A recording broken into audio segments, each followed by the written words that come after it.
Hello and welcome to Investing Confidential. There's a lot of data out this week, a lot of data out today. And what we're going to see going forward is bad news is good news. Why do I say that? Well, the Fed, right? So the Fed basically said that they're not going to stop and they're going to stop being hawkish until the economy starts going lower and the job market, deteriorates. Well, that's what we're beginning to see here. So again, the market's going to look at bad news as good news. They'll try to rally stocks, but at the end of the day, it's not going to work. Okay. So let me just mention before I get into all these numbers, October in a couple of months will be 1 year since I started this channel. I was hoping to get 1,000 users. I'm not close. I'm close, but I'm not close. If I don't get 1,000 users, guys, I think I'm just going to shut down because it just doesn't make any sense anymore. Like there's no one listening. I do have a lot of you guys are very loyal, but there's few of you. So I never asked for this. I've never asked in any of the videos I've ever done, but just try to like these videos because if you don't, I'm not going to get that. YouTube will not expose them. And like I said, in a couple of months, if I don't get at least 1,000 users, it's just from a competitive standpoint, it just doesn't make any sense. I'm a failure. Anyway, let's get into it. Let's look at the job numbers.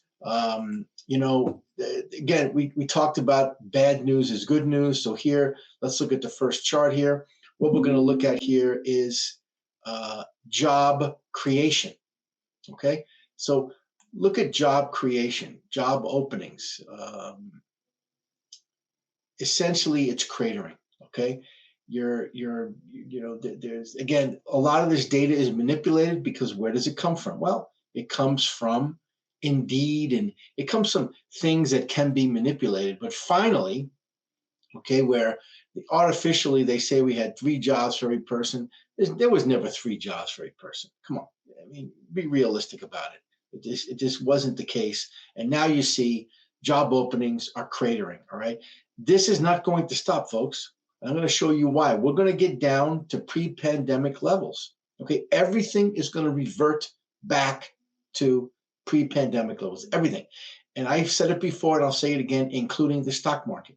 Okay, if you look at a chart in the stock market, if we get back to pre-pandemic level, there's going to be one hell of a correction or crash. And that's what's going to happen eventually. Not going to happen tomorrow, but we're seeing everything revert back, everything. Okay, all the numbers are all reverting back. And so let's continue with this job data. Okay, and here we have job openings for manufacturing. Okay, so we're talking about bringing manufacturing back, all this. Look, again, cratering. Okay, we're almost back there to the pre-pandemic levels. And look, 2018-19 were not good years for the economy, folks. They just weren't. And we're seeing these openings, there's just no jobs. Okay, and this just is manufacturing. But remember, tech, massive layoffs, finance, massive layoffs. So you don't have where these people are going to get jobs. There's the tech companies aren't hiring, finance is cratering, and now you have no hiring manufacturing. Where does that leave you? Okay, this data is telling you what's happening, what's really happening. Okay, and then you look here at resignation. These are people quitting. Okay, now there was no one quitting a few years ago. Like you had again, this data is manipulated by the pandemic. But again, look, we're back to pre-pandemic levels. Normalized. We're normalizing the amount of people quitting jobs. What is this going to mean? Remember, you have people that moved around and were working remotely, and they liked their jobs, whatever. And now people are quitting. People are getting fired. There's no job opening. So what do you think that's going to mean? People are going to have to come back to certain regions to get jobs. That means they're going to have to sell their house they bought a couple of years ago at the highs. We're going to see real estate inventory go up. But I'll talk about that in a second. So again, all this data is pointing to, big problems in the job market, which again, good news is bad news. The Fed wants this, but sometimes, what you want, you may not like. And then here, finally, again, we've talked about recession forever. Here is, consumer expectations, folks. I mean, at the end of the day, this is what it's all about. I look, the conference board is certainly a manipulated index, but they try to be positive. They can't be positive anymore. We are at levels, it is 100% guaranteed we are going to have a recession. We are already in a recession in certain parts of the country, but again, it's going to be confirmed. Okay. When you have the consumer at this level of confidence, which is almost no confidence, okay, despite what all the government and the media tells you, look, the consumer is destroyed by inflation. Okay, and inflation, they tell you is coming down. It's not coming down. I'm going to show that in a second. So again, here, conditions are telling you we are going to go into recession, confirmed. And so you see here now we have the actual consumer confidence. Again, conference board, manipulated index. They want to be positive. They want to be, they're shills for the government, but they can't hide what's happening, folks. They cannot hide what's happening. And we, again, are going to go below pre-pandemic levels. We're on that side. So the consumer is dead, okay, from a confidence standpoint. And here's another more interesting, this is housing prices versus wages. Again, this is all consumer related. We're going back to housing now. Okay, the red line underneath, these are wages. The wages always rise, okay, with inflation. But look at this move in housing prices. Again, as I told you before, all of these things are going to revert. This cannot continue. Affordability is at the worst conditions ever. We've got manipulated housing prices, but with the job market cratering, everything coming back, people are going to be panic selling to get these supposed high prices, and you're going to get more inventory, and it's going to bring down the price of homes.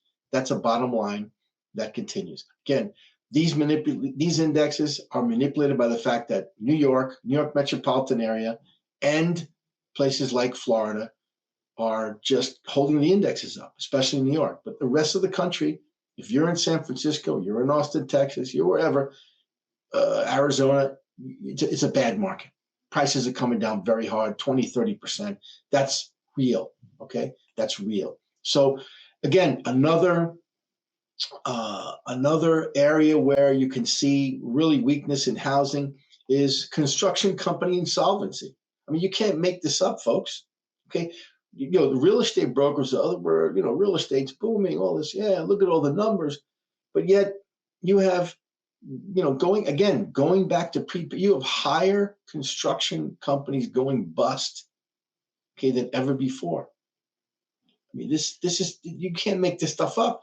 And then here you got, multifamily foreclosures.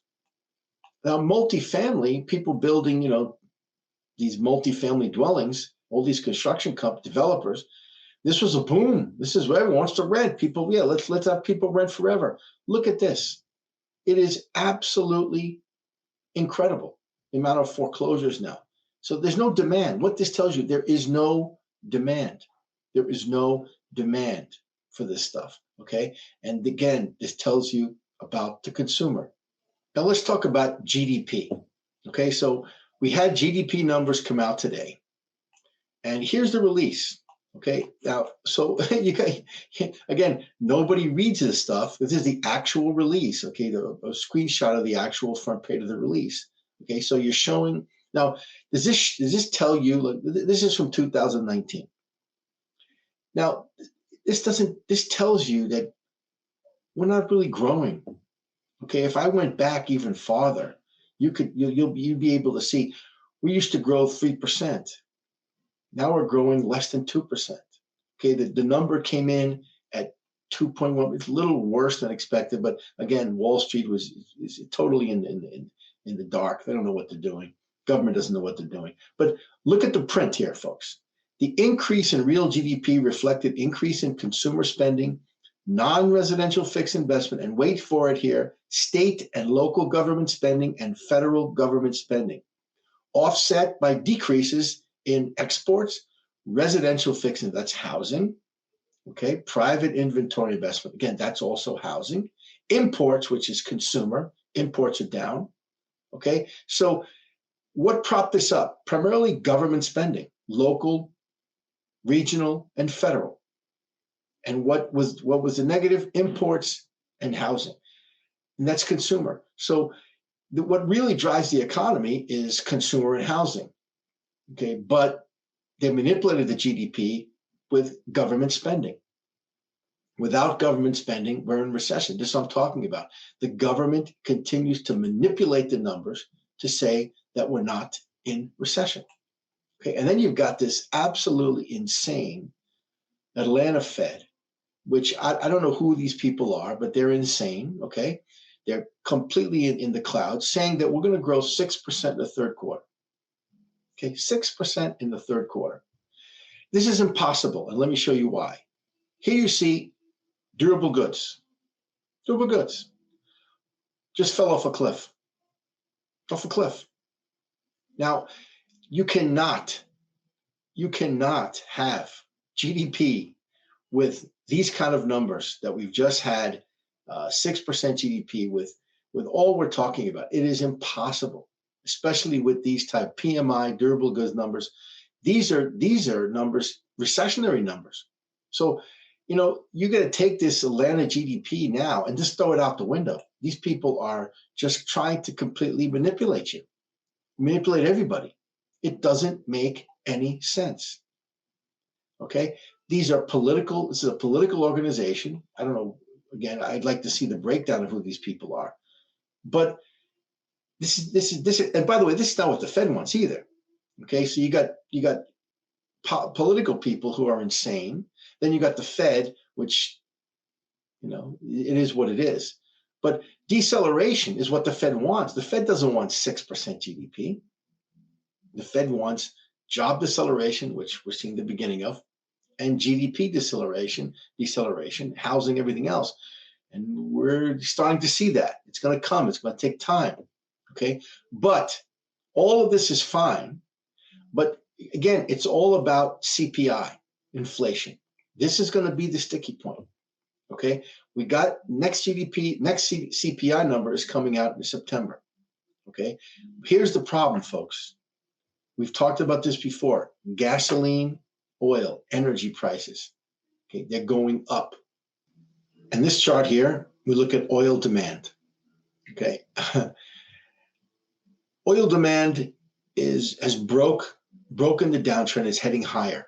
Okay. That is not an environment where you're going to have sinking oil prices. We've already shown in the past, the last few videos, crude oil, gasoline prices are up. By the way, forget about it. Go outside, get your car. All of you have been putting gas in your tank. You tell me where gasoline prices are going. They're not going down. And now you have global oil demand going up. Okay, despite all of this craziness with EVs and 1 million EV cars, as I showed before, EV cars in China, they make so many of them, they're sitting on the side of the road. There's no demand for this stuff. China's dumping EV cars because they know there's no demand for them. They're not practical today. Maybe in the future, but not today. So what's happening? Oil demand is going higher. Okay, that is going to have a direct impact on CPI, especially US CPI. The rest of the world is suffering even more than we are. Our CPI is coming down a little bit. It's going to be, again, sticky. So what does that mean? Higher rates for longer, okay, but no more increases. And that's going to have a continuing effect on the US dollar. But here's why the dollar isn't tanking, okay? Because right here, as you look at, the euro's even worse. Okay, Europe's got even worse problems. Okay, US got huge problems in European. And what you can see here is that when you talk about the dollar versus the euro and use for international payments, remember this discussion about the BRICS and the dollar. Well, look, over time that's going to happen, but there's a huge distortion going on. This is not going to last. So euro eventually is going to come back to the normal, and that's going to accentuate the dollar weakness we're about to see. And that's something that you need to, that's going to be a big investment thing. Not today, not tomorrow, but very soon. And so now let's talk about what to do, how you position yourself, okay? So here you see a very long-term chart, and this really has to emphasize what I'm trying to talk about here. Real assets versus financial assets. So financial assets, which are stocks, bonds, et cetera, and real estate, have had a massive outperformance going back to the 80s. This all is about interest rates, right? So we had incredibly high inflation, massive interest rates. We've had interest rates coming down up until about a year ago, and now they're going back up. So this is an inflection point. Okay, long term, what this tells you is real assets, meaning commodities, etc., are going to outperform financial assets over a very long period of time. Okay, this is a long-term theme, but we are at an inflection point. So again, the catalyst will be the dollar's going to weaken over time, but you want to be in real assets. You don't want to be in financial assets. Okay, what are real assets? Well, gold. Okay, you don't laugh. Gold, I think right now, if you look at what's happening, it's very well positioned. Let's look first here at central bank gold buying. Record buying. Central bank. This is big money. They're buying gold, mainly emerging countries, right? They're buying a lot of gold. And they'll continue to buy gold because, again, gold is the only thing that has been around for 3,000 years and is a store of wealth, a store of value. Now, I'm not saying anything against crypto. Okay, as you know, I do believe in Bitcoin. I'm not a big, crazy crypto fan, but Bitcoin makes sense to me. But I'm just talking about gold here. Okay, central bank continue to buy. And with all these rate hikes, look at the chart of gold, it's held up extremely well. But what's even interesting is here you're seeing the gold mining stocks versus gold itself. Now, this is an interesting ratio. Okay, again, this is only over the last year to date. You're at an interesting buying point because gold, I think, is starting to break to the upside. But gold miners have held down. So if you want to play a little arbitrage, you buy the gold miners, sell the gold ETF. That's a good way to hedge yourself. Or you just buy the miners outright, the ETF. But it seems like it's a time in the short term to get on board with gold at this point. But let's also look at stock positioning here. Here you have hedge funds. I mean, you can't make this stuff up. They're bullish. They're bullish on big tech at the top. And by the way, big tech has come off hard like Apple. They're getting hurt. So hedge funds, once again, buying at the top. Okay, but you have people getting bullish. That doesn't make any sense because guess what? In a couple of days, we'll be in September. And September, folks, historically, as you can see here, is the worst month for the stock market. Not even close. The worst. August used to be bad, it last few years, but so we're coming into where people are starting to get bullish because of whatever reason. They think the Fed's going to stop or whatever. But then think about what we have here. We've had people piling into big tech. Big tech's off because of earnings, right? Not because of earnings, rightly so. Apple's a complete disaster in terms of with their real product.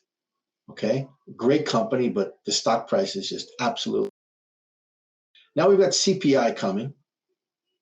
So people are expecting, and all of a sudden we're going to probably get a high CPI print. And then people will start talking about the Fed again. This is not good for stocks. It's not good for stocks. And again, this setup into September, October reminds me of 1987. Okay, I'm not going to say it is 1987, but people are going to start to get nervous here. Okay, there's going to be some big IPOs, whatever, going to suck some of the cash out. Again, this is in the liquid market. So just be careful because September is usually a disaster. So if you're an investor, it's September, be careful out there.